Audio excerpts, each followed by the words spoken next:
IVM.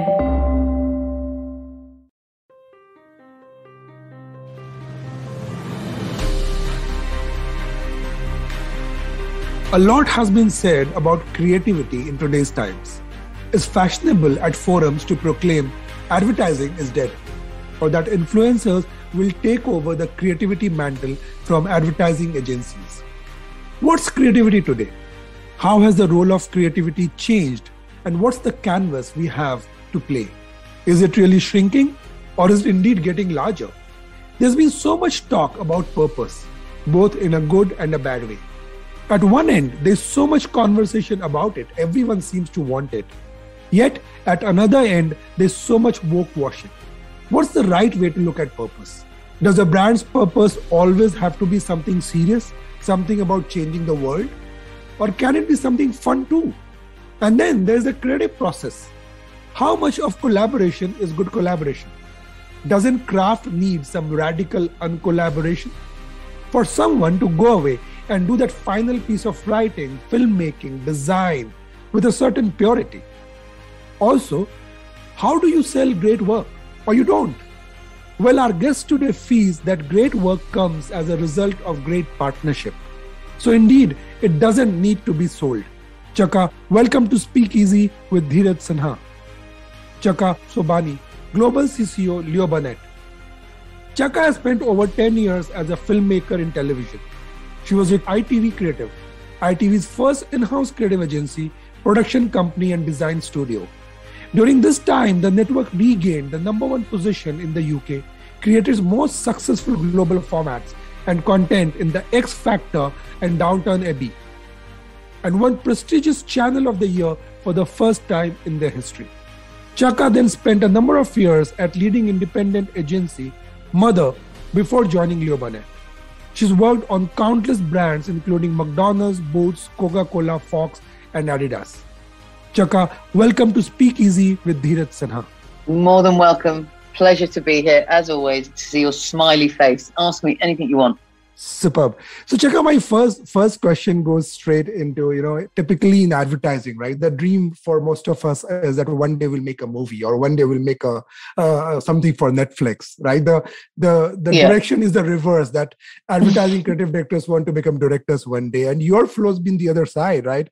And you've been very, very successful at the television and the production side. And then you've joined advertising, right? So what got you here? And are you still excited about being here? I mean, So, right? Can you imagine if I said no?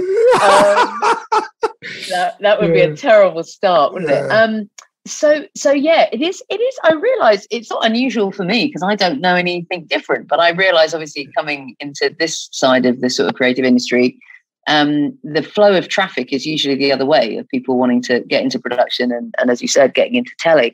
To be honest, I've never had a master plan, for my career or for my life.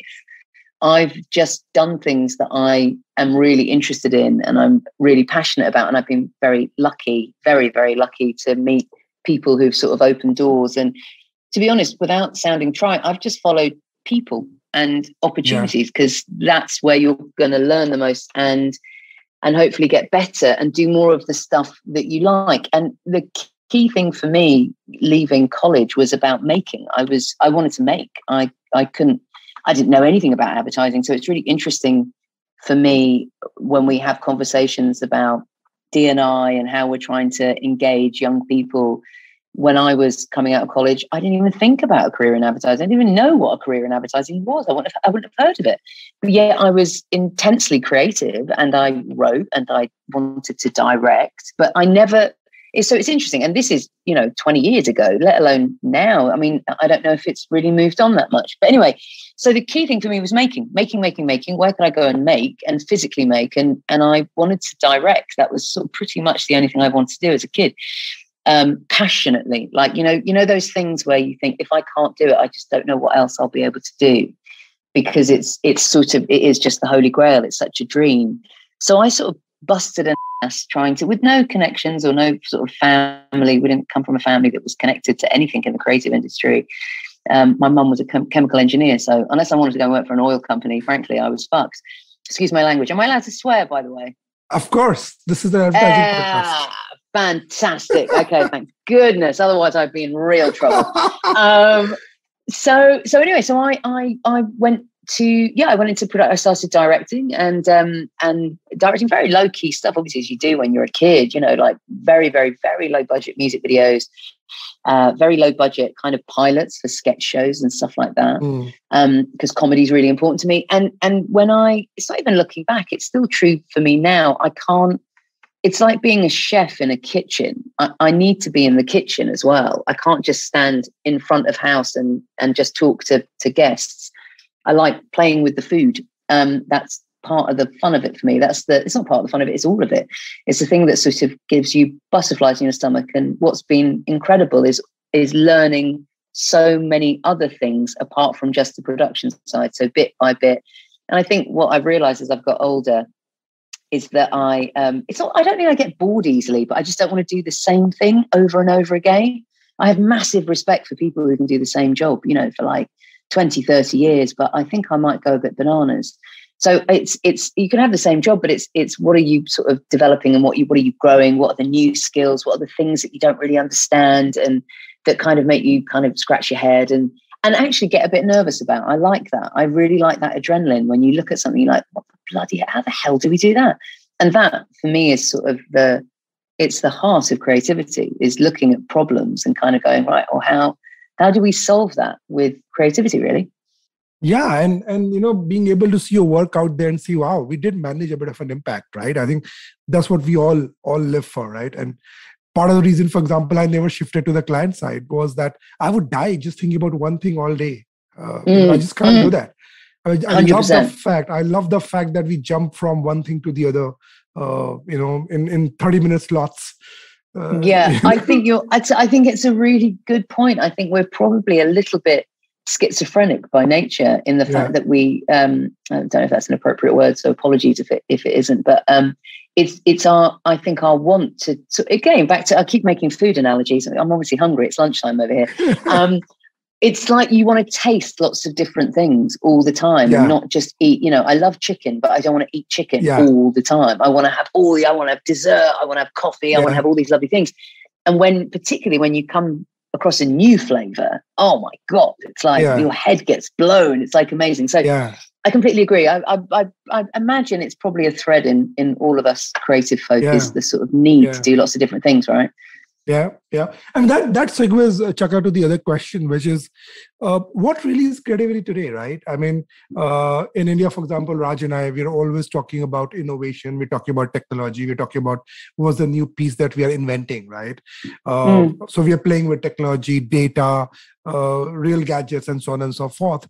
At the same time, some gentlemen would stand up and say, forget all this. It's all about persuasion. It's about the words and the language. Like, no, but really, that's not what we want to do here, right? So there's in the industry, there's a bit of a polarization, right? That finally it's about words, images, one piece of ad, and so on and so forth, which is not wrong, because if you run an agency our size, we do a lot of that ourselves, right? Yes. But our real joy really comes from inventing something, playing with newer materials, data, technology, products, innovation, doing packaging in a new way. So what's your take on where is creativity right now?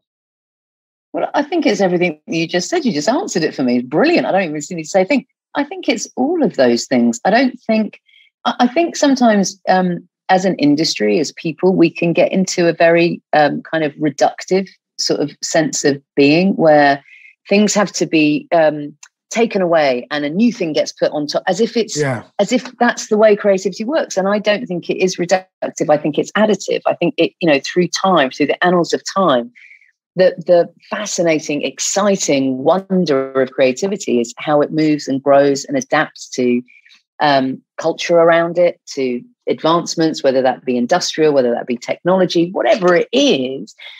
They're just other ways to be able to create. And most importantly, the one thread that runs through all of it, whether it is a piece of copy, whether it's a new piece of tech or a bit of product innovation, ultimately, the goal is the same, which is to forge a connection and a relationship with someone, with people.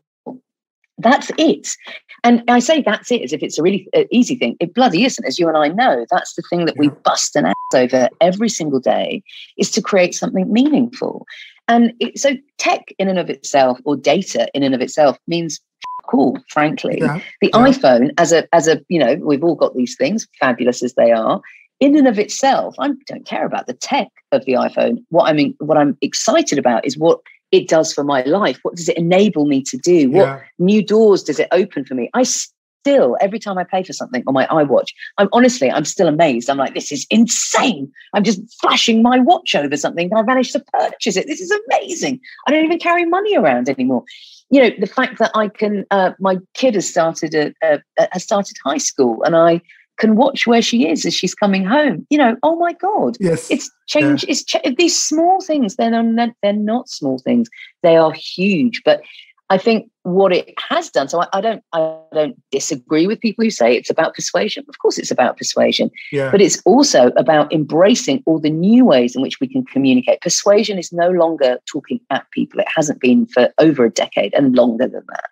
It's not even consumers. Audiences are savvy and they're in the driving seat. So we are in service of them, as are our brands, and we have to turn up in a meaningful way, and we have to be of use. And if we're not, people will not give us, literally will give us none of their time, and nor should they. And we're consumers, we're audience members, honey, and we're exactly the same. If something keeps popping up annoyingly and isn't of any benefit to me, I'm like, bugger off. I don't care. I don't want to engage with you as a brand or as a person or as anything. So I think your very eloquent beginning to this sort of question was, you summed it up. It's all of that. And I don't think it's about, I think sometimes this industry is guilty of lurching towards the next new thing as if that's the answer. And there is no such thing as the answer. The answer is in all of it. And the answer is in different ingredients being put together. Who are the audiences that you want? Where are they? How do you want to speak to them? How do they need to be spoken to? How are you turning up in a meaningful way for them? And are you being of any benefit to their life? And if you can answer those things, whether it's a piece of copy, whether it's a new piece of tech, then you've got a chance of creating some kind of connection. Yeah, no, I agree. And I think that's what makes this industry so fascinating. I mean, if anybody asks me today, I tell them this is the best time to be here, because there's so many things you can do now. So as you're saying, these are very many ways of reaching at the same place, just that the instruments, the materials have changed multifold. We have much more to paint with now and play with. 100%. I mean, I think it's the same with, you look at any form of creativity, whether it's art or whether it's music, 30 years ago, what you could do in a studio, what instruments you could play, how you could put them together, how you could mix them. You didn't have sampling, you didn't have any effects, etc., etc. Technology didn't take away the need and the art to be able to play the guitar really bloody well. What it did was to be able to bring in other tools so that musicians could bring different types of music to life, different styles, different tones, all with the same intent, which is connecting emotionally with people, with listeners. That's the same thing, whether it was from the Beatles then or whether it's Billie Eilish now. It's still the same bloody intent. Of course, their music is worlds apart. And I think you're right. I think it's a bloody exciting time. And not only is it an exciting time, the thing that I love is that it's never going to go back to, thank God, to a time where there's a norm that doesn't change. It's changing all the time. That's the exciting part. And that's not scary. It's not like you have to keep up and be the master of all those things. No, there are masters and mistresses in all of those new innovations that are coming up. And tapping into that and working with those people is, I think, the most exciting part, really. Yeah. I mean, we've had a lot of joy, for example, working with scientists or, psychology analysts and the depth with which they're going into the domain. I want to discuss a bit, Chaka, with you on the creative process itself, right? Yes. And our process, for example, Leo Burnett is a madhouse, right? We like all heads in the bucket, and we are all very, very collaborative, and everybody has to think of ideas and so on and so forth. So it's huge radical collaboration, right? But there's also a thinking which says, yes, it is radical collaboration, and then there has to be radical uncollaboration, because then somebody has to go out there and put their craft at it. I mean, whatever that craft might be. It could be design, it could be writing, it could be filmmaking. So radical collaboration and radical uncollaboration. Or is there another way, the way it works better? What are your thoughts on that, Chuck? Well, I don't think there's one definitive way. I think that's the most important thing. I think those rhythms are created when you get a group of people and there's a chemistry and an alchemy between them, and you sort of figure it out. It's like football teams, not all football teams play the same. Yeah. There's a different energy, there's a different rhythm to it and a different understanding. But the key to it is that those 11 players are connected on that field. So I think of it in the same way when I think of the creative process, that it's a group of people who are coming together, who are collaborating to basically to give birth to a baby, you know what I mean? To create this thing from scratch, and they're all equally as invested. But I think you make a very good point that at the end of the day, you can't have too many cooks. You can't have, 100 people getting together and thinking that you're going to move something on. There has to be enough room. And I think this is the perennial challenge for creative people. And for all, when I say creative people, I mean all of the people in our agencies, because it's not just the creatives who are creative. I mean, every single person, is this balance of feeling you have a place at the table 1000%, and you have a point of view and you have an opinion that you can air, but at the same time knowing whose discipline and skill and craft is what, so that when it gets to a certain point, those people can take the lead. And that's always an interesting sort of push and pull. And I think when it gets to that stage, personally for me, I think you have to give autonomy to people to be able to make the decisions that they need to. And you can't do it by committee, because it's a bugger's muddle and nothing will get done. And actually, I think a really good example of that, and something that I hope has really helped me, is actually my experiences in production. When you're directing, you obviously have a vision and you have a thought in terms of the story that you're trying to tell, or whatever it is, and how you want to pull that together. But you are not the sole person in that endeavor. It is every single person on that crew, from your gaffer, your grip, your DOP, all the way through to catering. The people who feed you every day are equally as important, and they have ownership of the thing that you are collectively creating. But in that, what's brilliant is every single minute of the day, you are talking collectively together. But there is a natural understanding that everyone has to go away and do their bits. So I don't want to interfere with the gaffer. I don't want to talk about lighting. I tell, okay, let's talk about this, what we want it to look like. Then you go off and you create that. The DOP, this is the mood that we're trying to create. These are the kind of shots we're trying to, okay, great. Now you go and figure out what lenses and how we're going to shoot that. There's a very natural rhythm to it, which I think when it works best, and you're right, it's chaos and it's delicious, glorious, messy chaos. But there's also some order in it, and a natural order in it. And I think when you work with people that you trust, and trust is massively important, when you can, hopefully you can speak up the entire time, but when are the moments to chime in, give your opinion, and then pull out and let people take the lead in different places. Yeah. No, trust is all about it, right? I was talking to Adam Morgan, and he mentioned something very interesting, that the entire training of Navy SEALs is not so much about the skills. It's about the trust. It's about when you're out there, does your buddy have your back? 100%. 100%. Oh my God, are you comparing us to the SAS? Jesus. Yeah. Adam Morgan did that. Adam Morgan did that. Superb. Shifting gears a bit, Chaka, right? You're on the platforms on many of these, Facebook's EMA Creative Council, Snapchat's Global Creative Council, a speaker at Google Rare, right? In a time when advertising and a lot of us are comparing ourselves to this whole influencer game and platform game, and somebody yesterday tweeted, I forget who, thankfully I forgot, that agencies will be gone and entire creativity will happen with influencers and so on and so forth. It's the classical advertising is dead kind of a headline which people love to put out. Right. So, but there is a bit of a push and pull there on saying that would advertising be as sexy as some of the influencers are, or is it all friendly and not frenemies?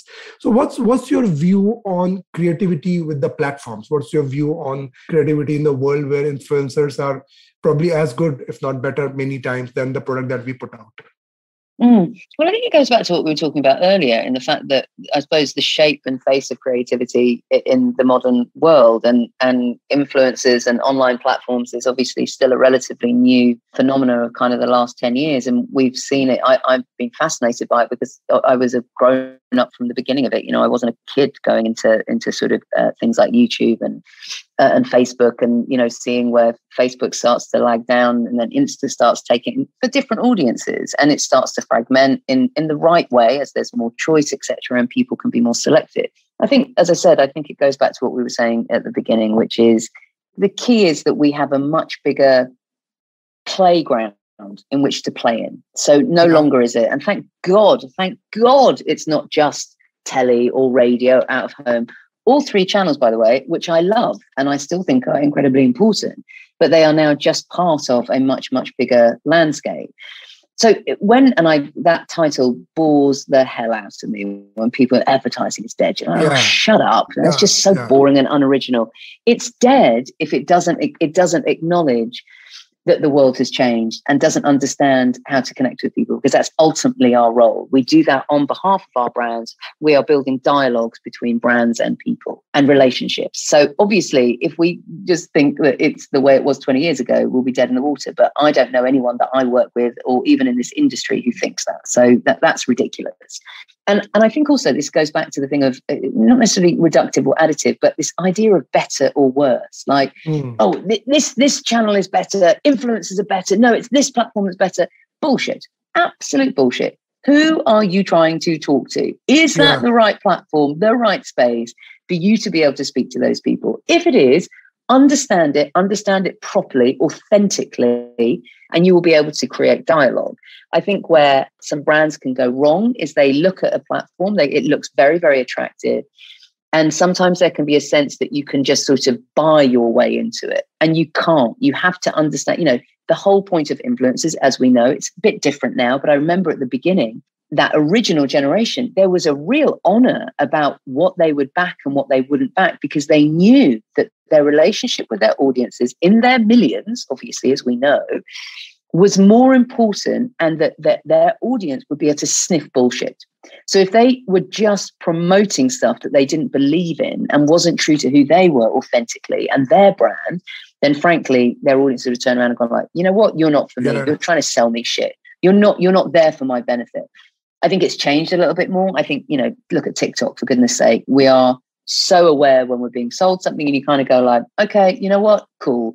I like you as an influencer. You're going to use this moment to sell me some shit. Fine, cool. Actually, I like the rest of your content. So it's changing again. Yeah. And I think it goes back to the fact that it will keep changing. There will not be one world order.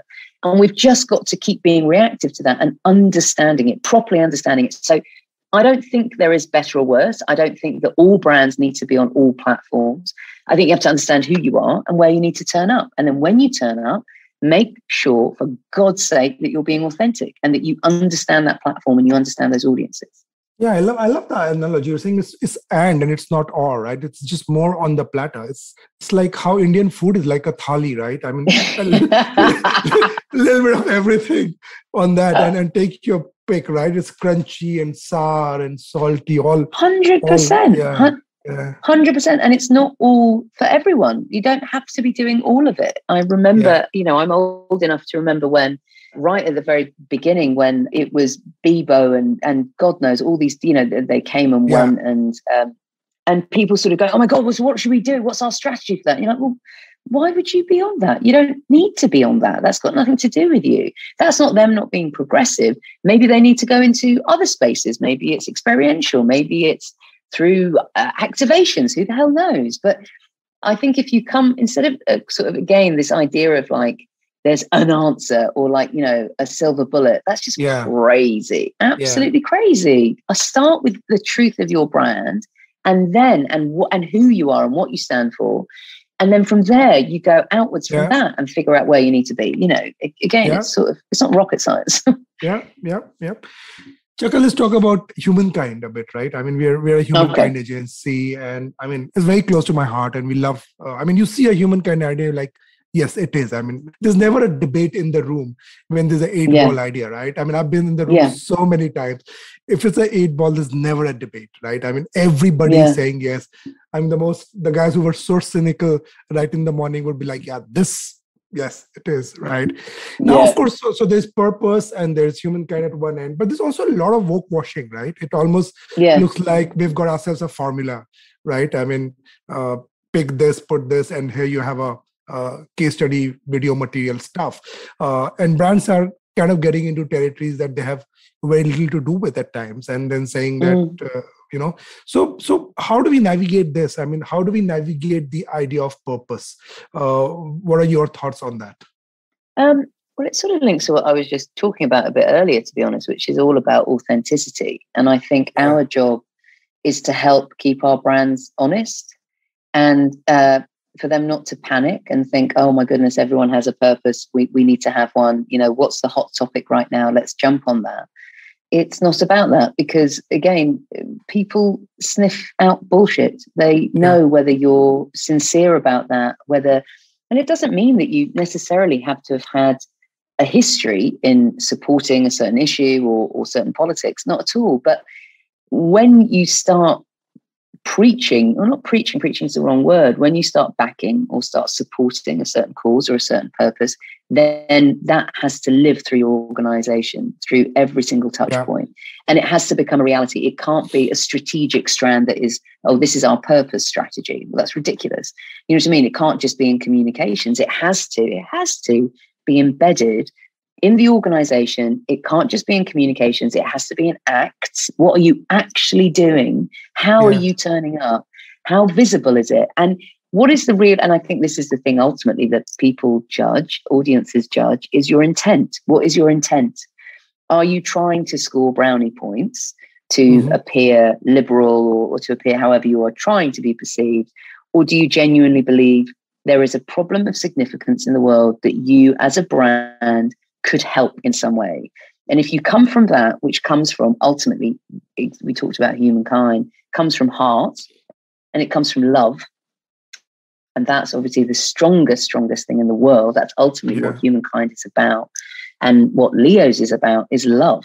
We love, and we want those ideas are, I don't want to sound so saccharine, but they are put into the world with love, and the reaction to it, you hope, again, is love, not just like, but love, to make you feel something. We want to make people feel something. So to feel that, you have to, again, it goes back to trust. You've got to trust someone, and you've got to trust what they're saying, and you've got to trust the fact that they're not just doing it for that year, that they're properly going to invest in it, and it becomes part of their business. I mean, the obvious one is Patagonia. You know what Patagonia stands for. They're not just doing that. They weren't doing that just on the bandwagon of suddenly, oh my goodness, we need to take care of the planet. They were formed from that. And like I said, your origin doesn't have to be that. You can take on a cause or a purpose or something that you believe in, but it has to ring true. It has to be part of your business. And by the way, I think the other thing about purpose is, it doesn't always have to be serious. Disney's purpose is about creating smiles. That is equally as important. They are there to lift our souls. So sometimes I think in those conversations with our clients, we should be counseling them and helping them and guiding them to understand it's not just about, right, what's the latest political thing that you can get behind, or kind of global cause or cultural cause. It might be something that's fundamentally true to your DNA in the space of entertainment, for example, or joy. Bloody brilliant. But then let's go to town. And again, don't just do that in your communications. How are you living up to that? Start turning up so that people start believing you. Yeah, it's about being invested, as you're saying, right? Yeah, 100%. Chaka, this is going very good. We'll take a quick break and come back and talk a bit about McDonald's, the work, and how do we sell sexy, great work. Quick break. Love it. Cool.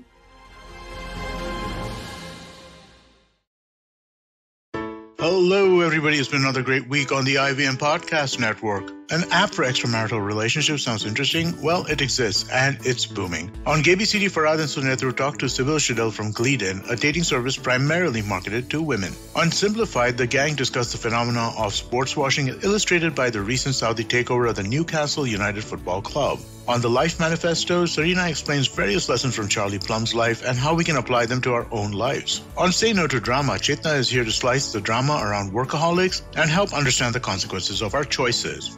And learn how to simplify your personal finances on Paisa Vaisa as Anupam speaks to co-founders of 5 Money, Sujit Narayan and Sumit Golani. Do follow us on social media. We're IVM Podcast on Twitter, Facebook, Instagram, and LinkedIn. And remember, if you're enjoying this show or any of our other shows for that matter, please do tell a friend. And finally, we'd like to thank our sponsors on the network this week: Cred, Bank of Baroda, Quarter, CoinSwitch, Kuber, Slate Coffee, Intel, Kotak Mahindra Bank, and Oxfam India. Thank you so much for making this possible. Chaka, welcome back after the break. It's a very refreshing conversation. I'm really thoroughly enjoying this. Some great work, right? Absolutely fantastic work. Like, I wish I had done that kind of work coming out of UKLB on McDonald's, right? And half the time, how did you sell this, right? So obviously, one is obviously creating the work. And so I'd like to pick your mind on how do you sell this kind of work? I mean, just take us through some tips. How do you create? How do you sell this kind of work? What went behind some of this absolutely awesome, brave work? I mean, how did they sign off? So I'm going to give an answer that is, I'm not sure how helpful it's going to be, because it's one of those things that you sort of dream of. The reason we get to the work that we get to on Macca's in the UK is 100% down to, obviously, the brilliantly talented people that we have internally and also client side. But most importantly, it's down to a 37-year-long relationship. And this relationship is absolutely wonderful. I genuinely am not kidding. I'm not trying to sound gushy or brown nosy. I love my Macca's clients. I mean, I genuinely love them. They are brilliant, decent human beings. There is a great culture over there as a business. We are partners with them. We have complete trust. And as a result of that, we can have really honest conversations. And we say what we need to say. It's done with respect and love. And sometimes we convince them of certain things, and sometimes they say no, and they convince us of their point of view. But what it isn't, and funny enough, it's that word is sometimes so loaded, this sort of thing of selling an idea. Hopefully ideas sell themselves. Yeah. And all you're doing is sort of presenting it to people in a way to kind of be able to push on their brand and their brand story and obviously their business. And that's at the heart of it. And I know that sounds very sentimental, but genuinely, our teams are 200% invested in the brand. They are 200% invested in the people that they work with over there. And there is trust, so that sometimes when we're pushing on an idea and they're like, maybe I'm not sure about this, they will take the leap of faith and let us go there. And what's wonderful about that, not only is the ability to trust and to take that leap of faith, but also that if it doesn't work out, there's no blame. It's a collective decision. Do you see what I mean? Yeah. So there isn't this crazy, like, we're the agency and you're the client. I hate those terms. Yeah. We're a team. Yeah. We're a bloody team. And we all want McDonald's to be successful. And they are incredibly respectful of creativity. They are very, very, very, very good creative marketeers. And that's not a given always. So again, we're incredibly lucky, but also they train their people really, really well. And likewise, our side. So the wonderful creative directors on our McDonald's account, Andy and James, who you've met, are just fantastic. The whole team, Layla, Sam, Mark, everyone who works on the account and who works on the account over the agency loves the brand. We just love the brand. We love the people and we love the brand. So I think that when you genuinely love the brands that you work for, takes you to a different place when you're creating. I just think it does naturally. You know what I mean? Yeah. It's like, you know what it's like? If you're cooking food for your family, the food will be more delicious than if you are cooking food for strangers. Oh, that's right? So lovely. That's so lovely. Yeah. Yeah. You're so right. But you know, it's so weird, and you can't explain why. It's the same recipe. Yeah. But the difference is you've put love and heart into that recipe. Yeah. It's like the unknown goes into it. And when you taste it, it's like, oh my God, this is incredible. And I think that's kind of where we're at with Macca's and have been for decades. And it gets stronger and stronger. And of course, like any relationship, stuff comes up. But like I said, because we've got trust and respect, we can talk about it and we sort it out. Yeah. No, this is awesome. So you're saying it finally boils down to relationship and love and passion for the brand and the business. 100%. It's 100%. Because otherwise, honey, I think then exactly to your point, the question itself, I think otherwise you're selling to someone. Yeah, yeah. And selling to someone it's me versus you. It's spot divide. on. Yes, 100%. yes. And what you're trying to do is you're trying to change someone's mind. Well, you don't need to change someone's mind. Hopefully they see something and they're equally as excited. Now they might have worries. Yeah. And then that's our job, is to kind of allay those worries. But I don't want to be selling something to someone who doesn't. That's like asking someone to go out with you who doesn't want to go out with you. Yeah. You know what I mean? Like, please be my boyfriend. Please be my girlfriend. Like, well, I don't want to do that. Like, do you like me? Do you want to hang out? Like, cool, let's do this. Yeah. Do you know what I mean? It's just a different dynamic. Yeah. Yeah. When it's two-way and not just one way. Exactly. Yeah. So, Chaka, you've like played multiple roles, right? You've been a director, writer, visualizer, jury, and now CCO for Leo Burnett, right? I mean, globally. And we have such an amazing culture, right? I mean, one thing which stands out for us is that it's just a bunch of people, the camaraderie, the culture. So what's going on in your mind now? I mean, having played all these roles, what's going on in your mind with respect to Leo Burnett, global CCO? Is that a lot? I mean, how are you navigating this piece? Well, first and foremost, it's a bloody great honour. So that's the starting point. Like, Jesus Christ, look at the people who've gone before. That's just ridiculous. I mean, I'm woefully underqualified in comparison to them. They're titans. So the first point is I'm chuffed to bits and genuinely very sort of humbled by it. And I take it very seriously that I've been lucky enough to sort of been given a bit of permission to just sort of hopefully help our family. And I see it as family. So, and maybe this is also from not coming from sort of an advertising background, that, you know, words like network for me are to do with sort of broadcasters, you know, like there's a broadcasting network or something like that, which is lovely. But I've always thought of it as the Leo Burnett family. And the great thing about family is, as we know, is that, and this is the GPC every time, is that you might not see each other for 4 or 5 months, but the minute you're in that room, you just love each other all over again. Yeah. And something, and I remember this from my first GPC in London with Mark, with Tuts, genuinely, again, the feeling, the love in the room was quite something, genuinely. The respect and the feeling that everyone had for each other, just looking out for each other. They wanted to make the work better. You know, any conversation, the debate was never personal. It was, frankly, look, this is what it came down to. There were no arseholes in the room. There genuinely were no arseholes. There were people who were fundamentally kind, had generosity of spirit, and literally had creativity oozing out of every single pore. So, and I don't think that's changed in our global family. I think we have some stunningly talented people around the globe, stunningly talented. I think this is a time for us to get a little bit of our confidence back.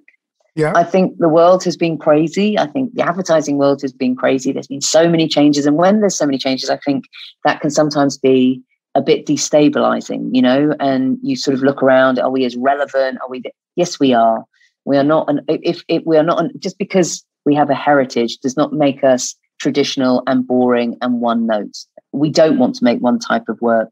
We want creative ideas that live in the world, that genuinely touch people and move people in any way through whichever medium. Now, whether that's a beautifully crafted 60-second film, wonderful. Whether that's through activation, whether that's through product, whether that's through innovation, through design, whatever the hell it's through. We're not interested in the medium per se. We are in its craft, and we'll always be brilliant in that. But that's just it's a lie to think that we are not that.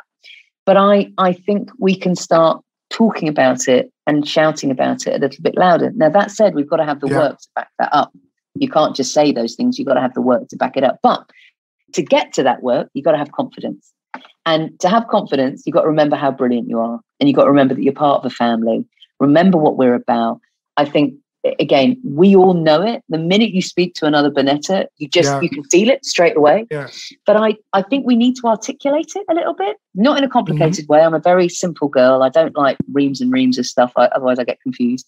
So what we're looking at the minute is a little bit of a tightening, I suppose, of like just bringing back out to the world, like, this is who Leos are. Not overcomplicated, always confidently humble. We always have a humility, but I think we need that confidence back. We need to push our shoulders back a little bit and go, do you know what? We can do great things. So let's go out and do great things in the world. And that will breed and breed more confidence, better work. It's just cyclical. And most importantly, we'll have the best time doing it, because that is also in our culture. We love to laugh. We love to be together with people. We take our roles very seriously. We take our jobs very seriously. We don't take ourselves very seriously. We're down to earth. We all know this. I know I'm preaching to the choir, but that's been my observations. I've been in this job now for about 14 weeks. I think, again, we talked about humankind, a little tightening up of what that means and how we show up in the world. And not saying everyone has to use that. No, you don't have to use it at all. But it's sort of like our starting point. Do you know what I mean? And then for each market, you can adapt it however you like. That's your call. You know your market. You know how Leo's needs to turn up there. So change the language, change whatever you want to. That's your call entirely. Again, back to autonomy. But let's sort of not re-remember, but let's strengthen those connections that we have. Let's strengthen the family again. We're a strong family, and that's really, really difficult, as you know, to that takes decades to build, and we've got it. I think we've just been a bit quiet. I think we need to hear the lion roar a bit more. So that's what I'm looking forward to. Yeah, that's so cool. I mean, that's so simple, and what I like about it's just so organic, right? It's not. It looks very unrehearsed. I mean, a couple of things we talk so much about in India, Chaka, is the whole idea of swagger, right? So we're like, we are the ones who create stuff, right? We are the ones who build brands. We can create something from nothing, right? So we got to have that swagger. We have to have that camaraderie, standing up for each other. And those are two things that I'm so proud of, having been through the last 18 months, right? Because that's what has really kept us afloat. Yeah, 100%. And you can't buy that. You cannot buy that. You cannot employ it. You cannot buy it. It's there. And it's through a collection of people and that chemistry and that love. And we've got that. And I think when we start seeing what a superpower we have within, we're sitting on it. You know what I mean? We just got to start using it a little bit more. And like I said, being a bit louder about it. And we've got to be louder about it. Like I said, I have very little time to sort of intellectual debate around slogans and stuff like that, and like, oh, with this or with that or the other. It comes to life through the work, and it comes to life through the people, and that's all I give a shit about, to be honest. Oh, that's fantastic. On the young talent in the industry, right? I mean, I'm personally very hot on that, right? I mean, a lot of our success, in fact, Chaka, comes from young, energetic people, right? I mean, they've helped us win pitches, they create great work, amazing energy on the floor.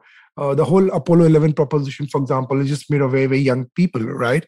Yeah. What would you tell them in today's times? Because at some stage, in some quarters, I mean, advertising perhaps not the first port of call. Maybe Google is, maybe Facebook is. In some case, it is. What to somebody young who's listening to our podcast, our conversation today, what would you tell them? Well, the first thing I'd tell them is, can you please tell us where we're going wrong? I think that's one of the things that we talk. I mean, I'm not saying you and I personally or people in it. I think just generally, sometimes younger people can be talked at, which is rude, frankly. And the reason, it's not young people's fault that they're not coming into advertising. We're not doing something right. We're not appealing. And we need to understand why to be able to get better at that. And we don't have the answers because we're not young anymore, unfortunately. So we need... You just bust my bubble. I know. Babe, I'm so sorry. I've just ruined your Tuesday. But we're not. I'm here to tell you we are no longer young. But it's fine because there's a lot to learn, and there's a lot to learn two ways. So hopefully we've got some wisdom to impart. And by God, the young people have wisdom to impart that I want to learn from. So that would be my first question, is why, in the same way as I said personally, why the hell didn't I know about advertising? I didn't have a clue about it. Literally had no idea about it. And it was only through chance, and as I progressed in my career and started knowing people who are in advertising, et cetera, that I started understanding, there's this whole world out there that I genuinely didn't know about. I think you mentioned earlier, I don't think there's a better time to come into this industry right now in terms of the playground that you can make it. You can make whatever you want. Of course, people will still try and label. Everyone tries to label, that's a traditional agency, that's a digital agency, this is of course there are specialisms. I'm not negating that, but the understanding has to be far deeper within every single creative business. You know what I mean? We might not be a digital agency per se, but it's absolutely ridiculous to say we don't do digital work. I mean, what on earth? There is no, I don't even understand why there's that title anymore, because everything in the world is digital. So it's fucking pointless, frankly. Yeah. So they can come and play kind of wherever they want to go. I still don't think we are great at being able to. I think you guys are doing a spectacular job in India with the scale-up clients that you've got of doing different types of work where genuinely you can pull on different talent and different skill sets. And particularly when that comes to the young uns, people who wouldn't necessarily have come into advertising through a more conventional way, which I think is absolutely fantastic. I think we need to take some of those leads around the rest of the world as well, because I still think the entry points are still very limited and they're very narrow. So if someone has, I'm not saying sculpture, but a skill set, for example, a very specific skill set, I don't think that there is a connection or a correlation that they see with advertising, because they don't necessarily see that work either. So it's all a bit self-fulfilling. We've got to be making that work so that the kids are seeing it and they go, okay, well, who's making that? Where do I want to go? But I think we have to be better at creating those opportunities. But as you said, I genuinely think it is one of the most exciting times, because I think to join this industry, because I don't think it's a time where they're going to hear, oh, you can't do that. That's not what we do. Because if it's right for the brand, then we got to figure out how to do it. And if they need to lead that, fucking fantastic. Happy days. Teach us how to get better. Teach us how to do that.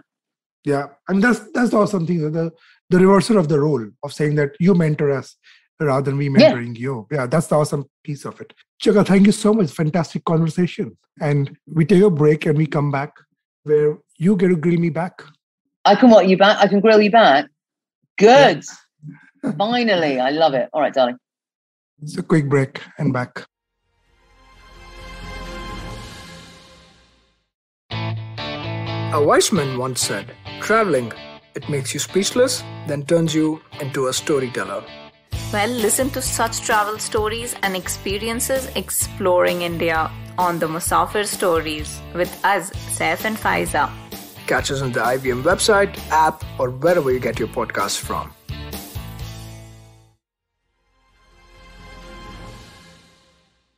Chaka, welcome back after the break. So you could go after it, Chaka. Okay. A bit of an obvious one to start with. What's the one thing from the pandemic that you have learned above all things, and one habit that you don't think you're going to get rid of? I think the biggest learning, Chaka, obviously has been people, right? I mean, we've gone through shit, right? I mean, we've had all kinds of headwinds, right?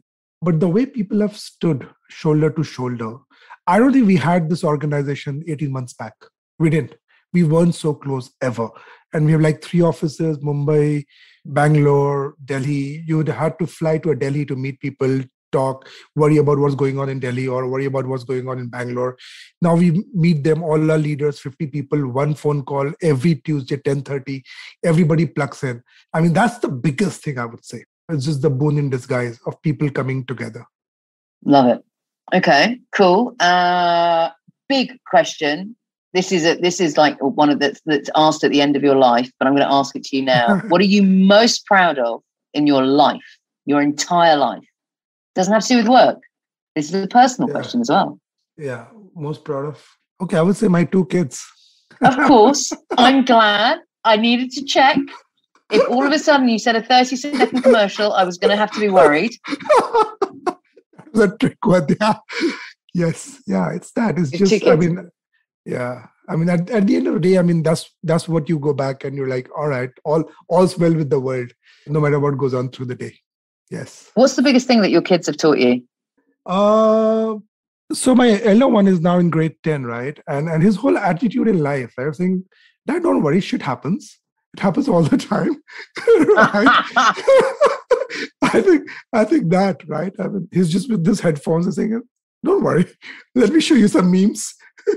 So I love it. I think he sounds like a Zen master already. I hope he has a very calm, it sounds like he's going to have a very calm adult life. Okay. What is a perspective on creativity that you have that you haven't ever shared with other people?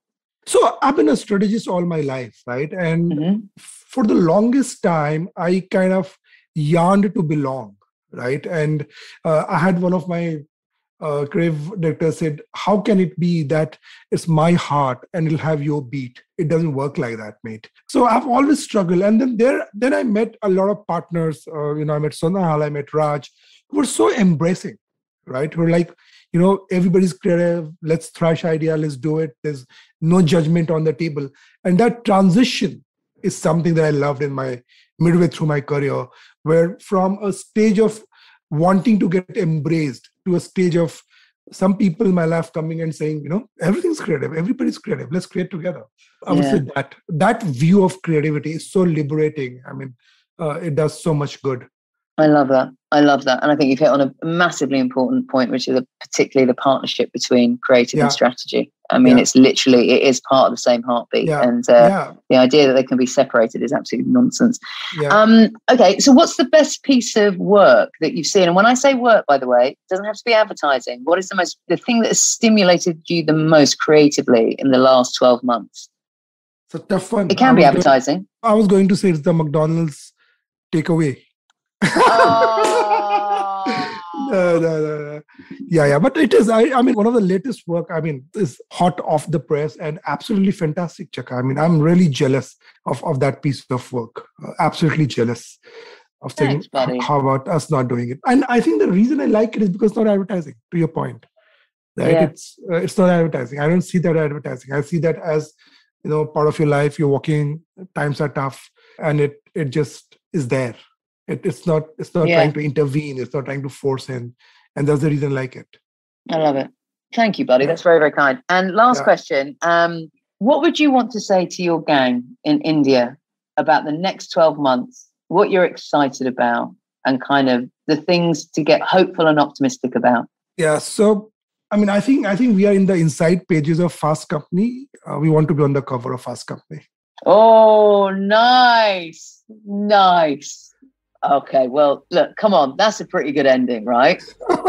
Yeah. Thank you so much, Chaka, for this conversation. Thank you. I've loved it. Time. Thank you, buddy. Loved no problem. Yes. Take care. Bye now. Super. Thank you. Bye-bye. One thing I realized chatting with Chaka is that the canvas that creativity gets to play in today is so large. It includes everything from films to digital to influencer to data to technology to product. Ultimately, it's about making a connection with the audience. And you could be using any or many of these materials to make that connection. I had an interesting learning about purpose actually today. As Chaka says, your purpose doesn't always have to be something heavy. Disney's purpose is to be entertaining and inspiring people. And that's great too. Often, when we think of purpose, we begin to think of solving larger world problems such as inequality, poverty, and so on. That's important, but it doesn't always have to be that. And finally, the point that great work comes out of great partnerships. It's all about mutual trust and shared responsibility. If you must sell an idea, it means that there's a divide. When you're both on the same side, it's partnership. You don't need selling. When you cook for the family, it's always more delicious than when you make it for the stranger. You can't explain why. It's not about the recipe. It's about the love, as Chaka puts it. Those were my learnings from this conversation. What did this trigger in your mind? Do tag me on my Twitter handle Dheeraj_Sinha or leave your comments at Speakeasy with DheerajSinha.com. If you like this podcast, you can explore other amazing podcasts on the IVM Podcast app and website. You can follow them on social media at IVM Podcasts on Twitter, Facebook, Instagram, and YouTube. Thanks for listening.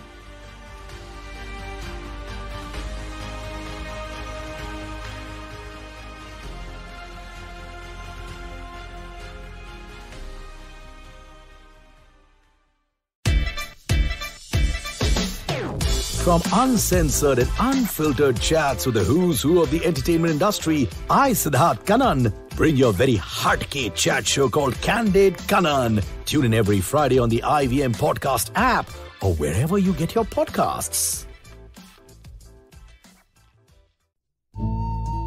सफर, रास्ते, मंजिल और मुकाम अक्सर ये हमसे कुछ कहना चाहते हैं, पर हम हैं कि अपनी रोजमर्रा की जिंदगी में इन्हें सुनने से कतराते हैं।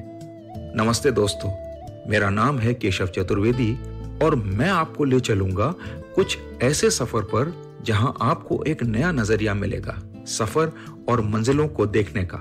आइए इन किस्से कहानियों में डूब जाएं। हर मंगलवार और शुक्रवार